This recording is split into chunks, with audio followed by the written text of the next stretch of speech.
Chapter 1 of the Calling by L.C Pye. Autumn. Talia.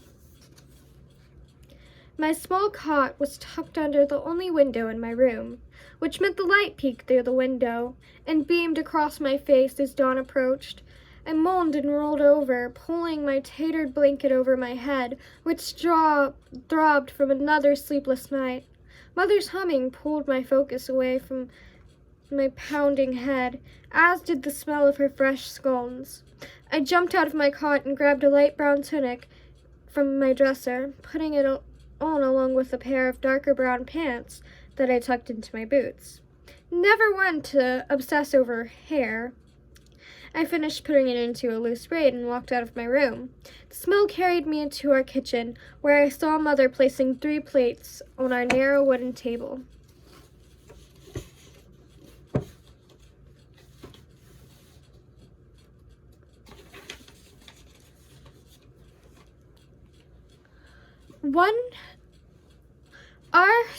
Our home was small and modest. It didn't have any frills like the hunters' homes. They enjoyed showing off their wealth with lavish, unnecessary things. In our home, every item had a use and did not take up much space.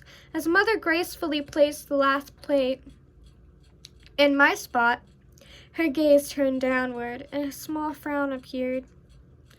Her hand was shaking, so I made my presence known in hopes of removing her worries.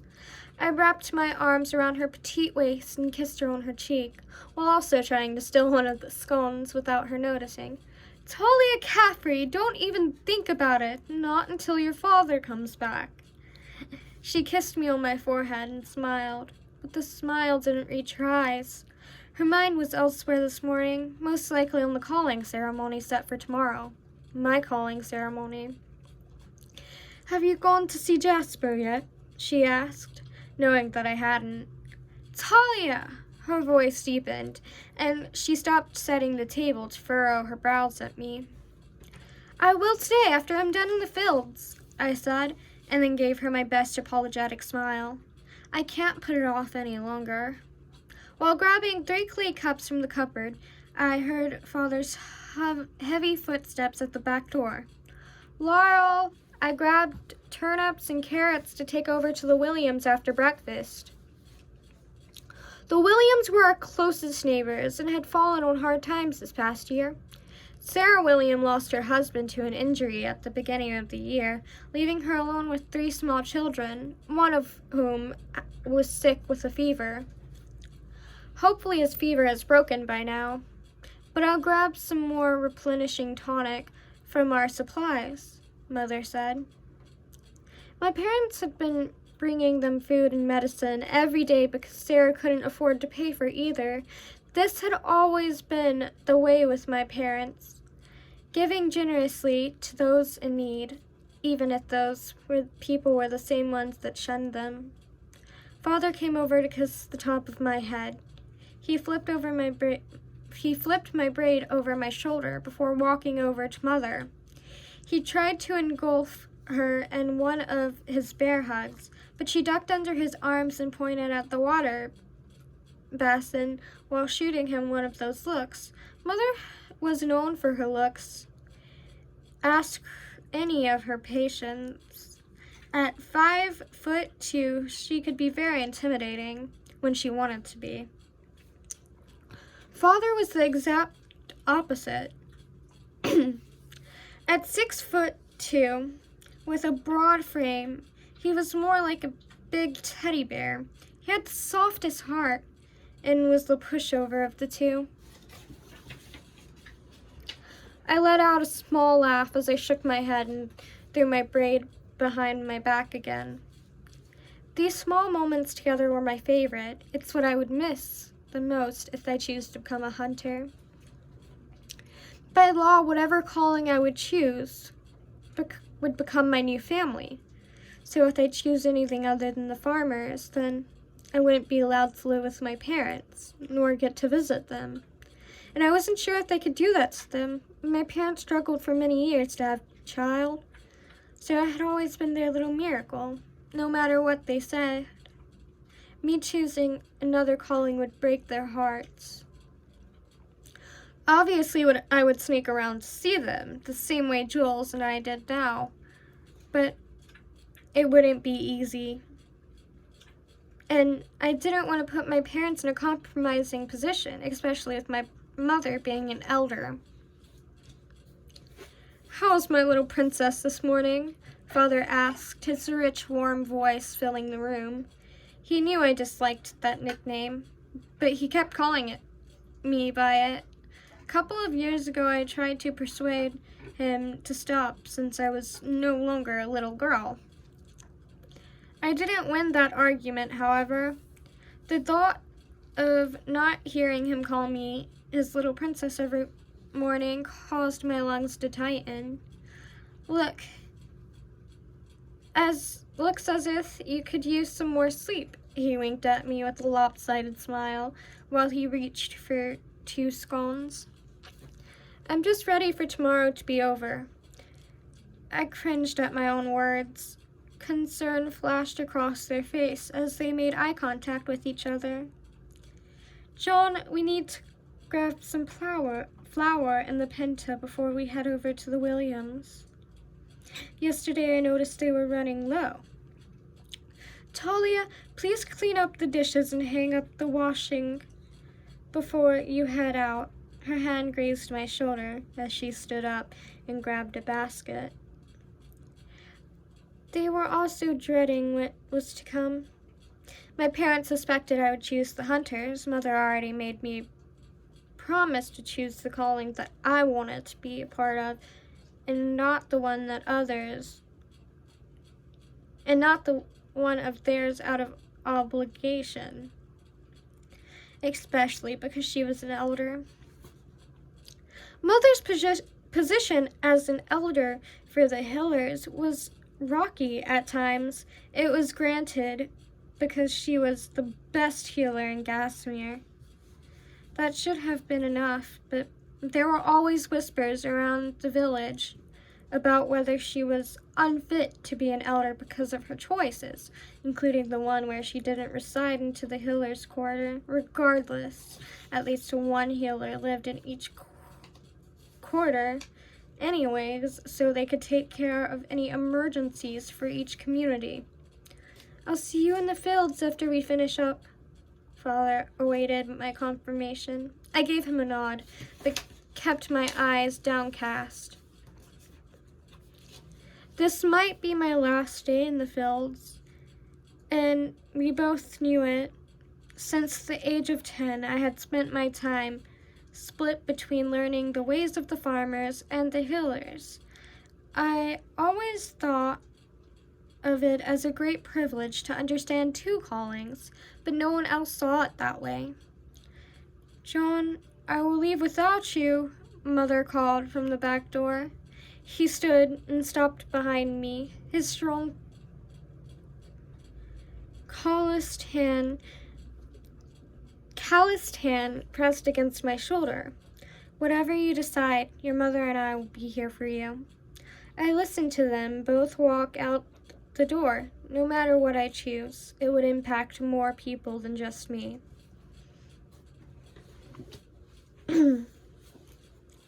The fields were behind the farmer's home. It didn't take me long to get there after I finished my chores, but by the time I did, the fields were full. Autumn was a busy time for the farmers, as everyone worked to pull in the harvest before winter. I wrapped my arms around my waist and approached a group of farmers crowding around one of the overseers. There were multiple overseers that handled different sections of the fields, but they all knew me and treated me the same with disdain. As I neared the group, my steps faltered. Just my luck.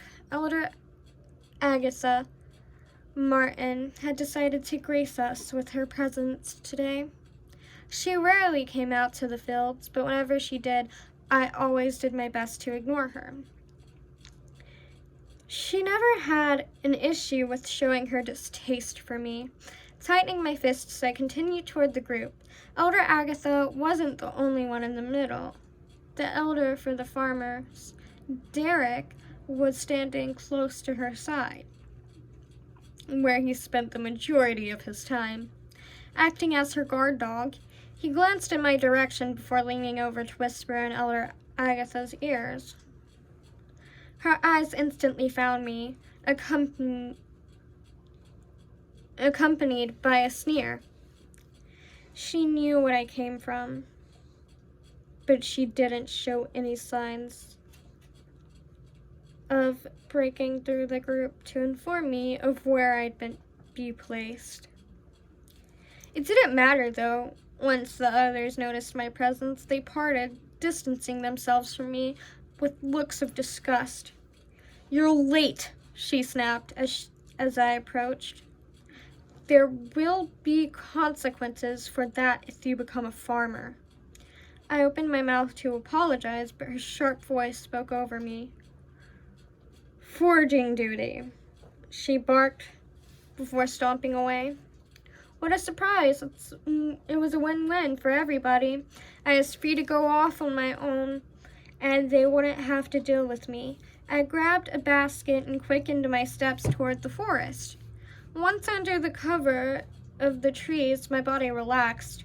I wasn't the only one foraging, but I didn't have to worry. The others always kept their distance from me. The warm beams of the sun hit my back as I took my time checking the nearby locations for mushrooms, berries, nuts, and herbs. Two nearby girls bent down to pick up some acorns in front of me, so I veered off to the right and approached a bush of wild berries. I chastised myself for not bringing my cloak, even if it was a warm day. Without a cloak, my blonde hair made me a beacon for unwanted attention. Everyone else in the village had naturally dark features. I was the only person in Gasmere that had light hair and blue eyes. They were both constant reminders that I didn't belong. My features were sharp compared to the rounder face in the village.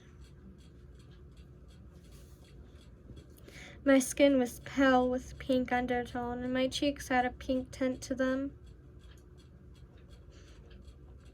It didn't take much to make me blush. My hand froze as I heard the sound of footsteps approaching me.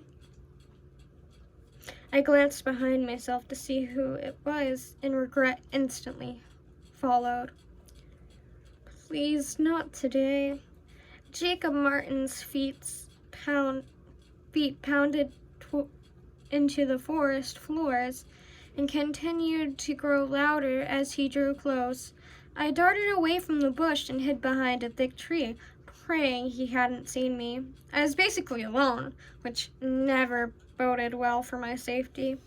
After a few moments, I no longer heard him approaching. I peered around the side of the massive trunk to see if it was safe, when suddenly a large frame blocked my view. I stumbled and dropped my basket as I struggled to back away. Big day tomorrow, huh, Caffrey? Jacob leaned against the tree with a devilish grin, and his arms folded across his chest. After regaining my balance, I bent down to pick up my basket and everything I had spilt on the ground. The two nearby girls stopped collecting acorns, but I knew better than to expect they would help me. They were only interested in my tormentor. Jacob Martin, the son of Elder Agatha Martin, was the most obnoxious, relentless, and self-absorbed man in our village, and he had made it his job since we were kids to torment me. Many of the girls in Gasmere were obsessed with him. They found him to be attractive, but to me, his ignorant personality wiped away any attractive features he might have had. I wish Jules was here. He wouldn't dare approach me with her around, not since that time when she clipped his ear with an arrow, giving him a warning shot to leave me alone. I tried stepping to the other side of the tree, but he beat me there. He stalked towards me. So, people are saying you're going to become a hunter tomorrow. You're too good for us farmers now, Caffrey. Doesn't he have anything better to do than bug me?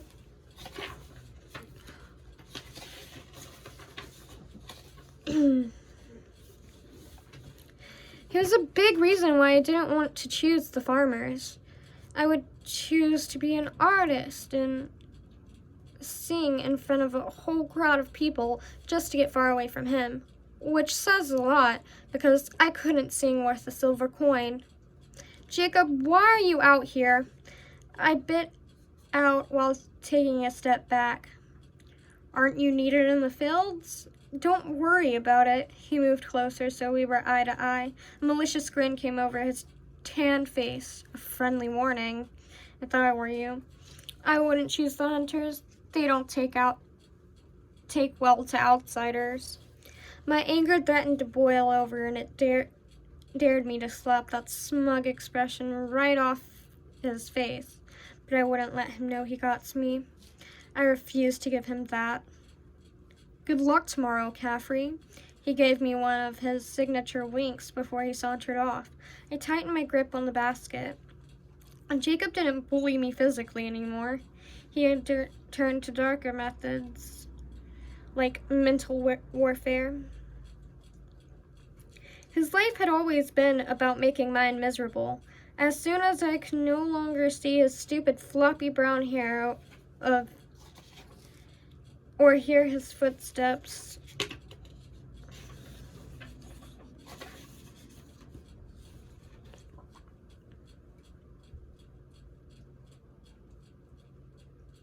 I took a deep breath and unclenched my fist. I gazed down at my free palms and saw shapes indented into my skin. Taking another deep breath, I returned to the berry bush to finish my work. As I left my home after foraging,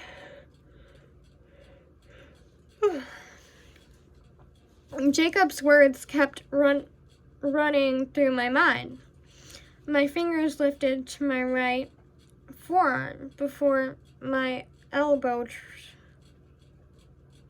my elbow, tracing the lines of the empty crust for the 100th time.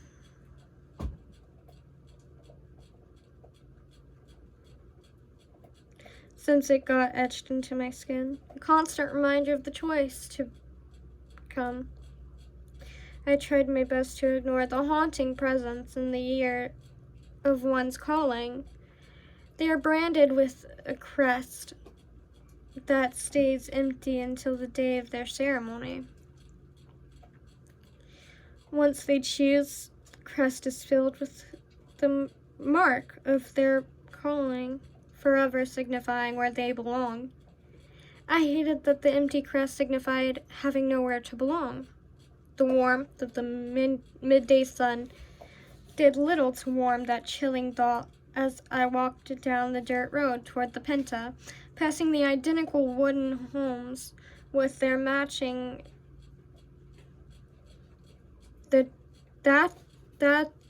thatched roofs, and the skewed windmill marking the farmer's quarter. The Penta was where I needed to purchase my white ceremonial garments for my calling ceremony, and tomorrow I would be made to choose, in front of the whole village, what I would become for the rest of my life. Part of me was thankful it was tomorrow so that I could get some sleep again. However, that part was small compared to the other part of me that dreaded my decision. I kept telling myself that I'd be happiest as a hunter. It meant Jules and I would be able to stay together. I'd finally have a place to belong. At least that's what I hoped for.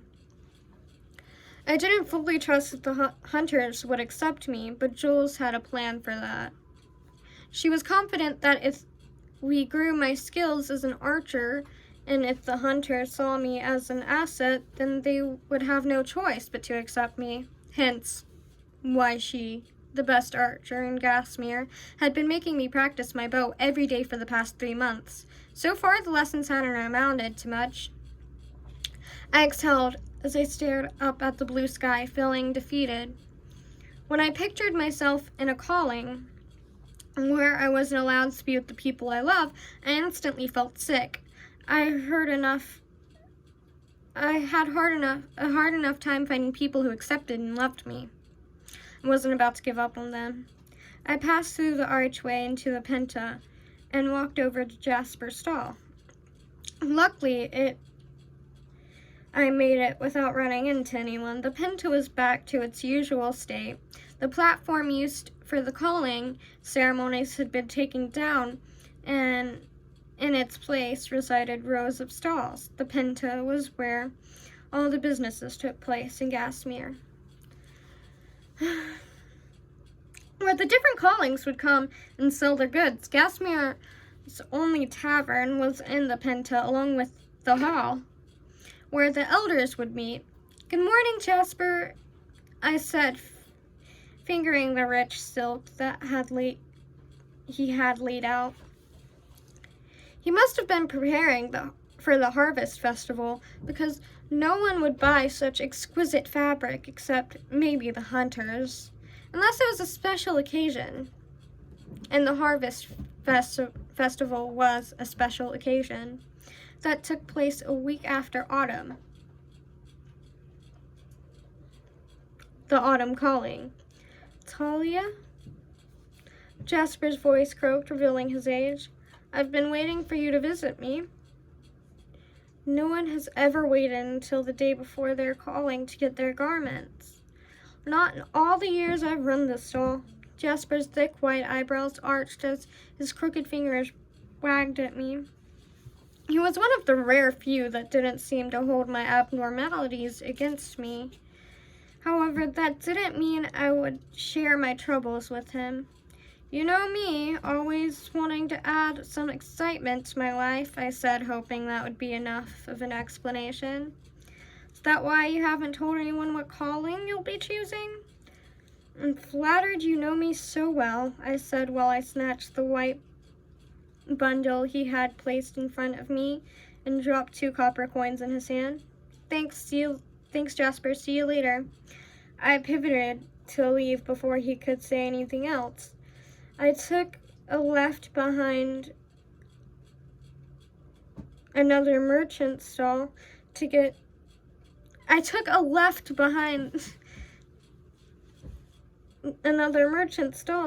out of his line of sight. The problem with belonging to a village where nothing ever happened was that everyone was obsessed with knowing each other's business. I didn't need everyone reminding me that tomorrow my life would change forever. "What do you mean young women are being kidnapped?"